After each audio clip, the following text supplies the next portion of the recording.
This evening, the contract for the construction of the $260 million new Demerara River Bridge officially inked. Ghana Police Force made 2 separate narcotics busts in Linden. Forbes Burnham Foundation hosts an exhibition on Main Street in honor of the late president's achievement for the nation's independence. In the region, Texas school shooting, 19 children and 2 adults killed, and internationally, UK sees staple food prices soar amid growing global crisis. Greetings and welcome to another edition of Channel 2 Headline News Updates. I am Bibi Bacchus. Thank you for joining us. Ambulances and water tenders were handed over to the Ghana Fire Service to aid with its firefighting efforts, as the source explains.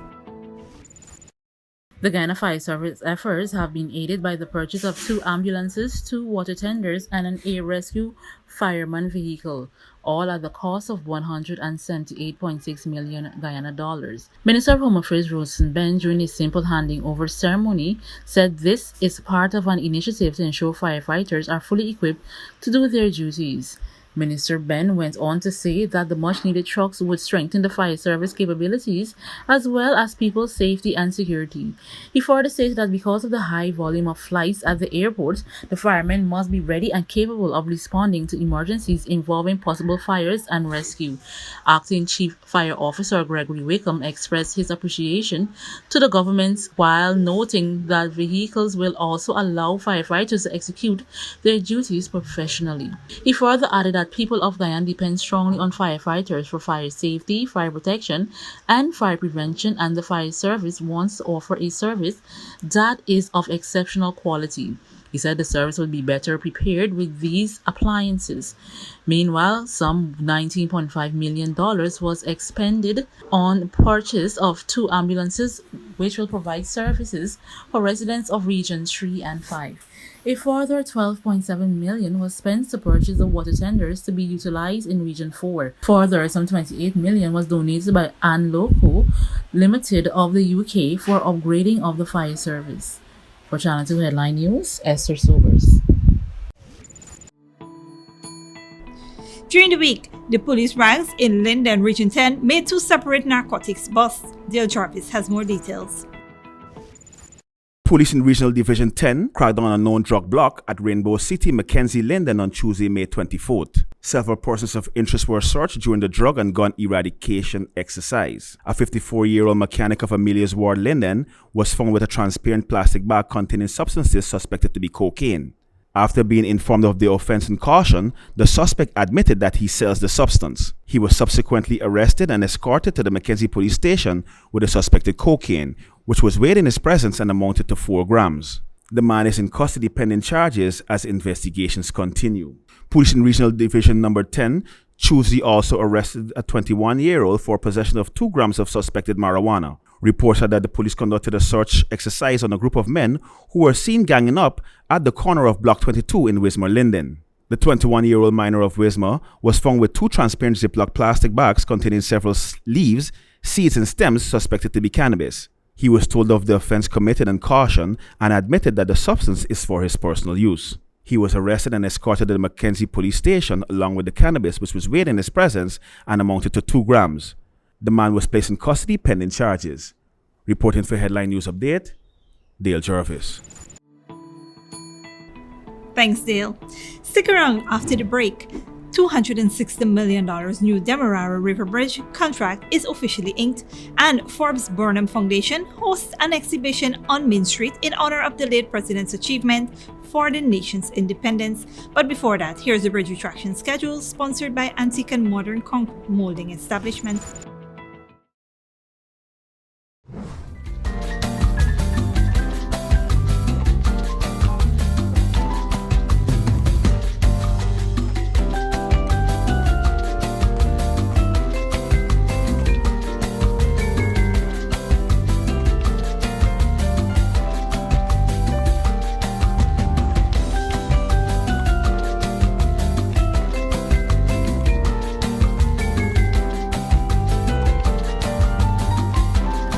In a world filled with copycats and ever-changing trends, make your property stand out with unique concrete moldings. Different, exquisite designs carefully handcrafted to suit your style. with various customizable and antique and modern designs made at our factory. Antique and modern molding establishment. We make your property outstanding. We make and install all moldings anywhere in Guyana. The best quality, affordable prices, on-the-spot quotes, and no hidden fees. Call us or WhatsApp us at 684-5050 or email us at modernestab@gmail.com. Antique and modern molding establishment, made to stand out. At John Lewis Styles, we carry only first quality men's and women's clothing, footwear, and accessories. As authorized dealers, our items come directly from the manufacturing brands and are available in all sizes and colors. What we sell was never on display in another store. It's time you know the truth about what you buy. Come visit us on Waterloo Street. John Lewis Styles. Simply different. Good girl forget things. What's the problem, Granny? I want money for borrow for those surgery. I was dancing and I fall and fracture my hip. If you need some quick money, you should check Lender's Jewelry and Pawn Shop. Lender's Jewelry and Pawn Shop, Lot 238 South Road Border, Georgetown. Get jewelry made to order in just 72 hours. We also accept vehicles. Lender's, best rates, longest payback period. Boys, I get through. Plus, I could dance again. Lender's Jewelry and Pawn Shop. They say that when it hits you. A feeling so strong that it's impossible not to give in to a juicy piece of KFC. To feel elevated by the aroma and to free fall into its exciting flavor. Some call it love, attraction, desire. We call it KFC. Ignite your senses with KFC. Sooner or later you will have another power failure. Are you prepared for the next blackout? Some essential equipment such as security cameras, lights, internet, gate motors, and water pumps may stop working. How can you prevent the next blackout? InverterTech has an affordable solution for you. A strong UPS system which uses the latest inverter and solar battery technology to prevent blackout. We smartly calculate your average power demand so you don't spend more than you need to. Call 223-2233 for more information. The Guyana Elections Commission GCOM is currently conducting a cycle of continuous registration. Who can register? Anyone who will be 14 years or older by October 31, 2022 and is a Guyanese citizen by birth, descent, naturalization, or is a citizen from a Commonwealth country living in Guyana for 1 year or more. Where to register? Visit the registration office responsible for your area of residence to apply for registration. See Sunday Press for the locations of the registration offices. Registration offices are open from Monday to Friday, 8 to 18 hours, Saturdays and Sundays from 10 to 14 hours. The offices will be closed on holidays. This registration exercise will end on Sunday, May 29, 2022. For further information, contact GCOM on hotline numbers 225-5868, 225-5808. Or visit the GCOM website at www.gcom.org.gy. Welcome back. Despite setbacks, the Forbes Burnham Foundation is hosting an exhibition on Main Street in Georgetown to commemorate the late president's contribution to Guyana's independence. Esther Sobers has more. As Guyana commemorates its 56th independence anniversary tomorrow, Thursday, May 26, the Forbes Burnham Foundation is hosting an exhibition on Main Street to commemorate the former president's role in achieving independence. Chairman of the foundation, Vincent Alexander, took some time out to chat with our newscast crew. Linden Forbes Sampson Burnham was the one who attended the last independent conference, along with people like Piti Degar and Neville Bisembo. Shelley Jagan did not attend that last conference. It is Burnham who attended and therefore negotiated our independence. What we are doing here as a Burnham Foundation is giving the nation an opportunity through hard pictorial evidence to see what occurred at the time of independence. Because unfortunately, DPI wouldn't be doing that for us. DPI would be spouting PPP propaganda that seeks to exclude Burnham and the role he played. And so our exhibition seeks to clearly show what occurred at the time of independence without any embellishment. The Forbes Burnham Foundation is a non-governmental organization officially founded in 2008 to commemorate and memorialize the life of the late President Linden Forbes Sampson Burnham. Forbes Burnham was the first Prime Minister of Guyana in 1966 and the first Executive President of Guyana in 1980. And here we have a photograph showing Burnham and Jagan. Burnham at the time being the chairman of the People's Progressive Party, and Jagan being a part of the council of that party, leaving Guyana and going to England to contest the suspension of our constitution in 1953. And this is a big moment in that struggle for independence.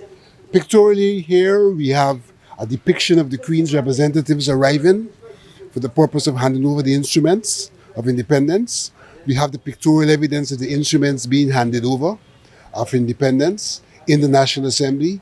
We have the pictorial evidence of the Union Jack being lowered and the golden arrowhead being hoisted. We have the pictorial evidence of the volunteer force that was present at that time and the coming into being of the Guyana Defense Force.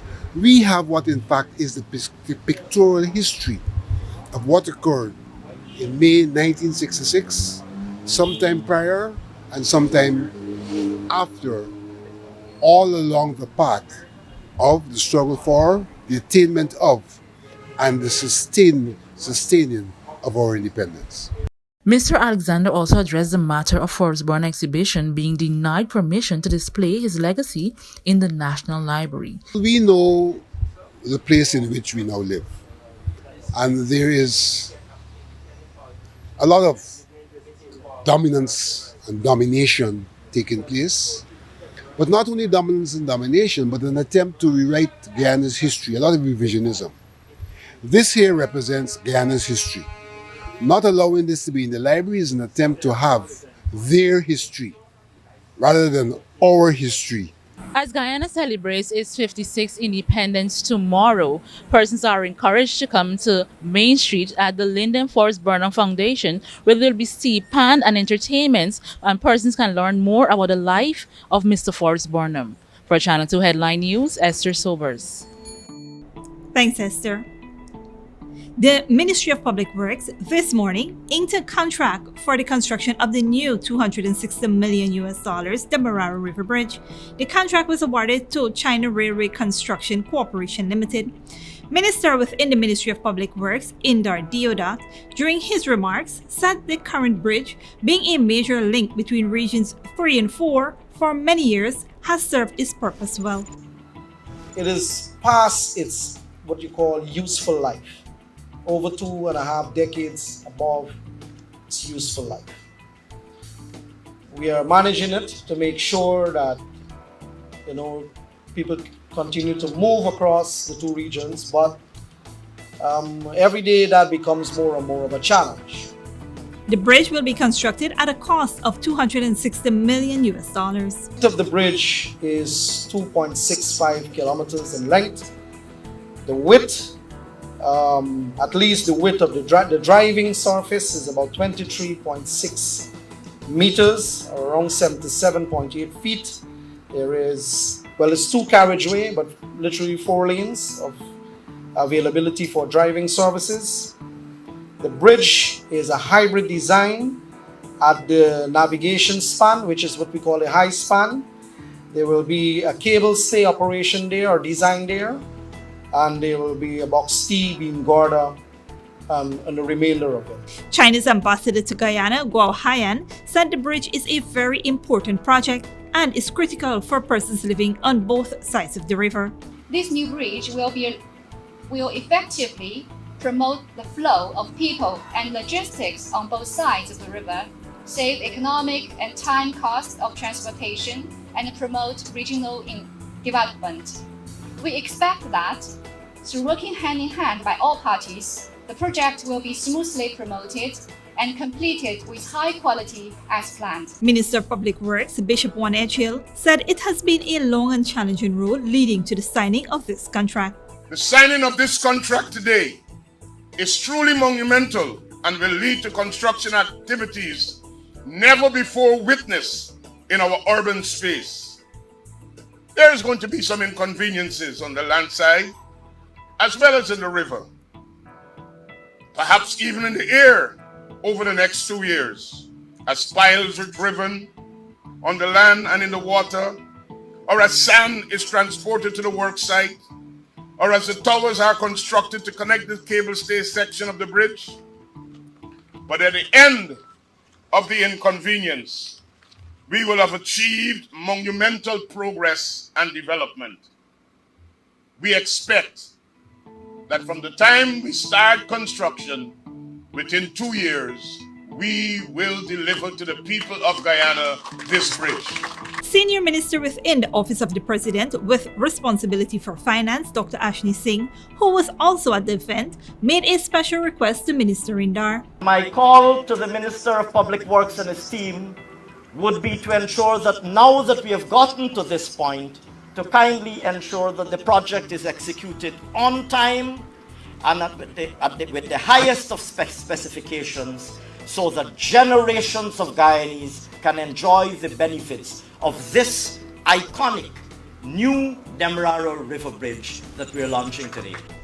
Don't go away after the break. Texas school shooting, 19 children and 2 adults killed, and FIFA 22. Qatar kicks off first meanest EA sports tournament.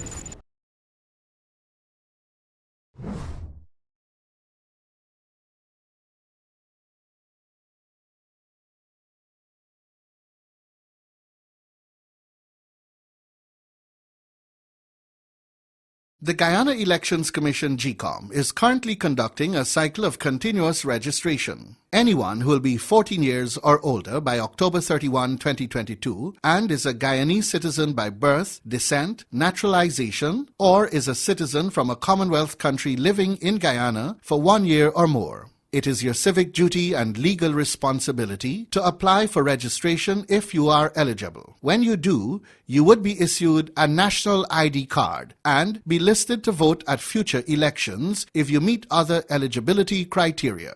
Persons could be fined or sent to prison for refusing to apply for registration. Registration will end on May 29, 2022. For further information, please contact GCOM on hotline numbers 225-5868, 225-5808, or visit the GCOM website at www.gcom.org.gy.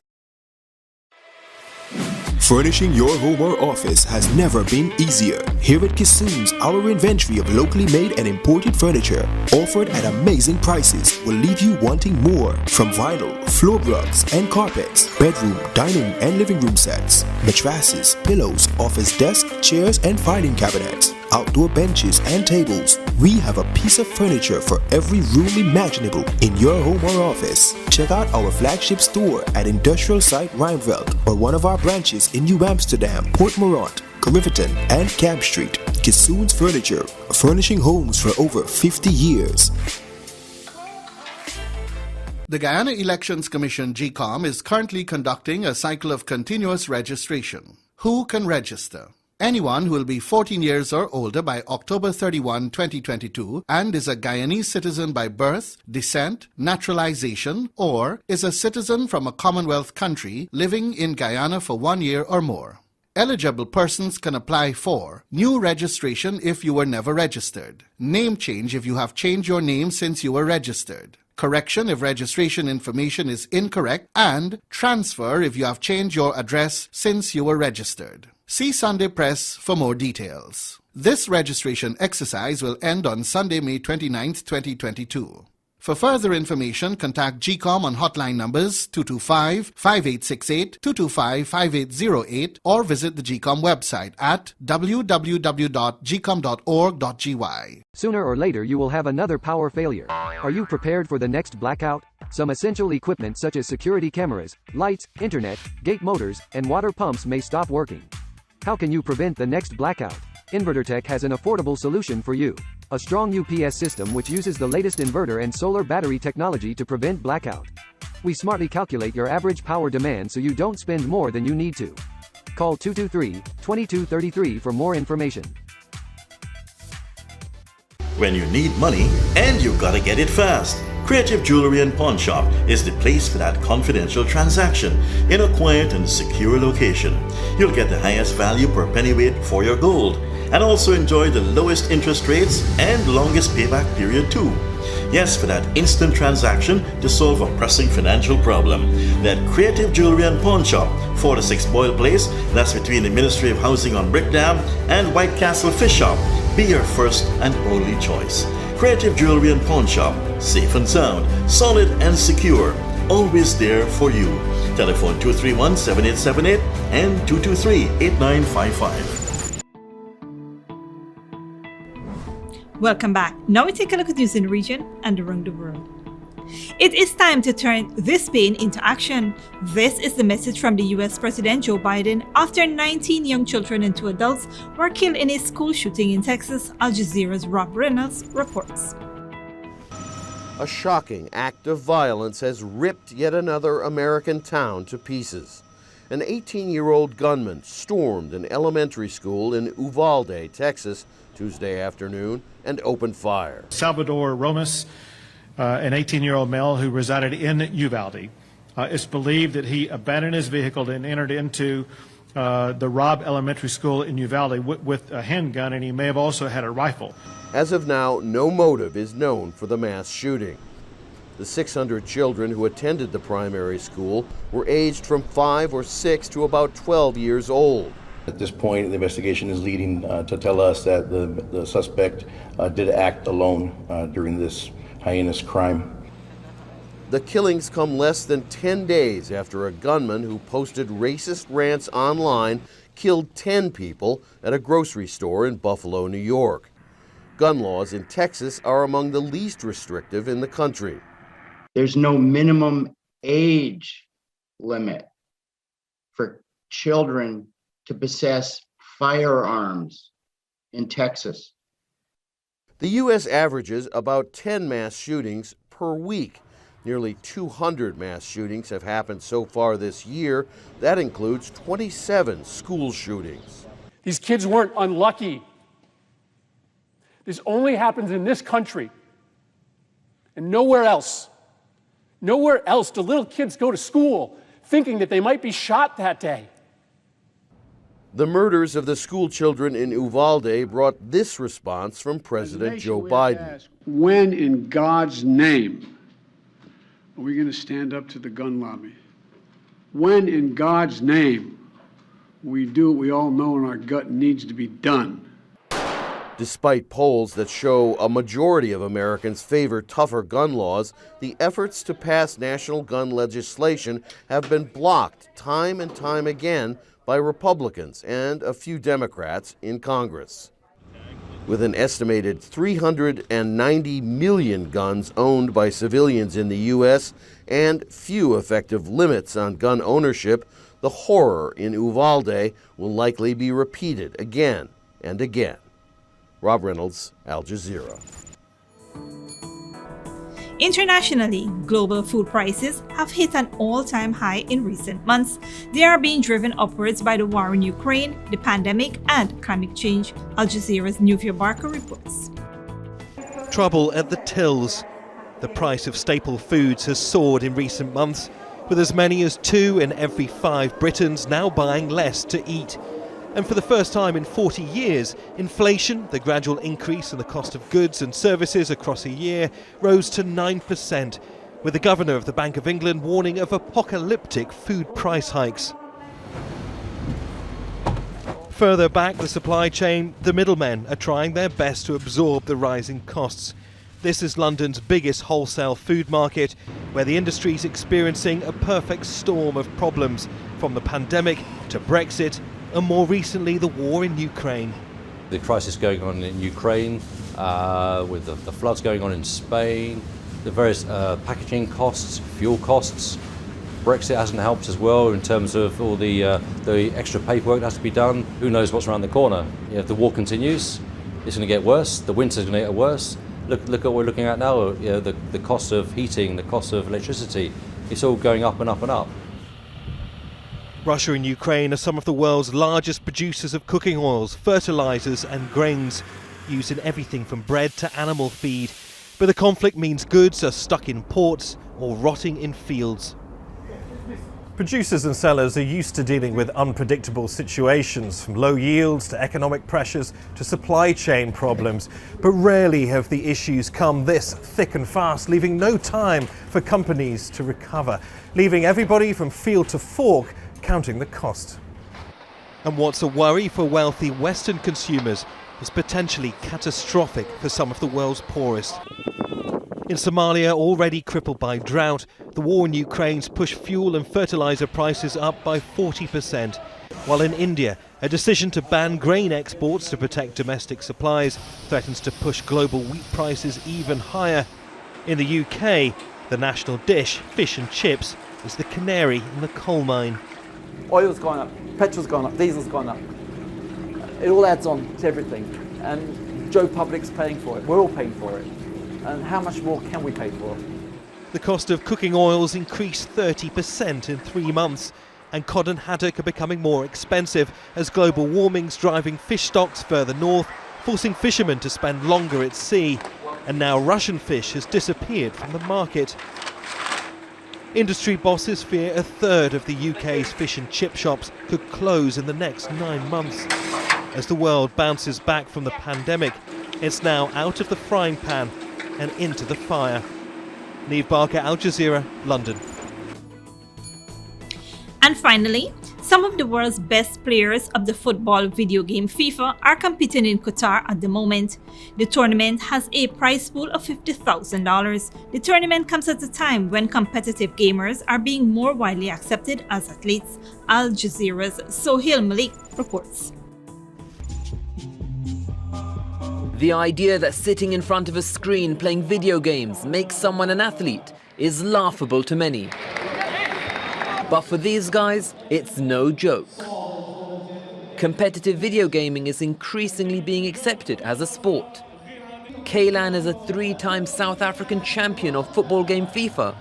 He's one of many top players taking part in the Champions Cup in Doha, one of the biggest FIFA events to happen in the region. I always go to the fact that if it was so easy, everyone would be doing it. It's mentally taxing, it's physically taxing. I think a lot of people don't see that. You always have to be on top of your game. You always have to be performing. It's the same as an athlete pretty much. FIFA is one of many popular esports titles and is set to be a medal event at the next Asian Games, where gaming will make its full debut. Ahmed Al-Mekasib is set to represent Qatar and hopes esports will be at the Olympics one day. The IOC has taken a keen interest in esports in recent years and has already staged virtual competitions. Having a chance to win an Olympic medal in esports for your country, it will be such a privilege for me. You know, I'm really waiting for that moment.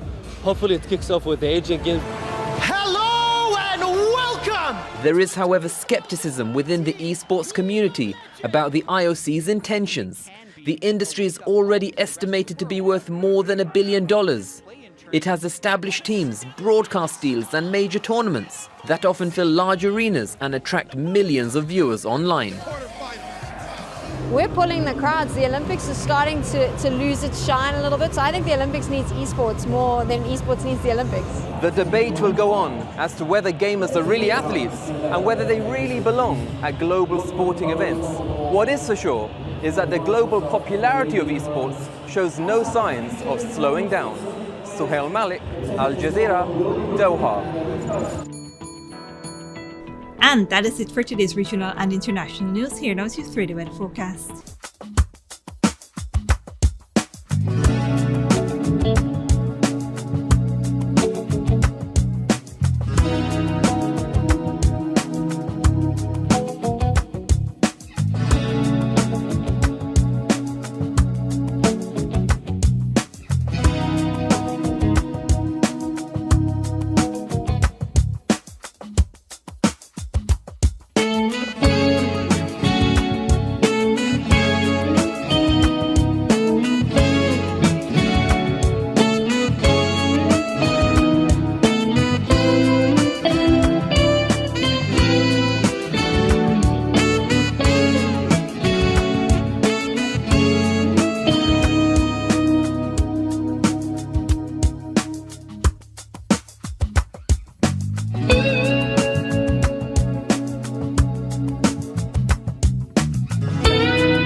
all for this edition of Channel 2 Headline News Update. We'll be back on Friday at 5:30 p.m. for another episode. Be sure to subscribe, like, and follow us on Facebook and YouTube. Until then, please take care of yourself and each other, and do have a wonderful 56th Independence Day celebration.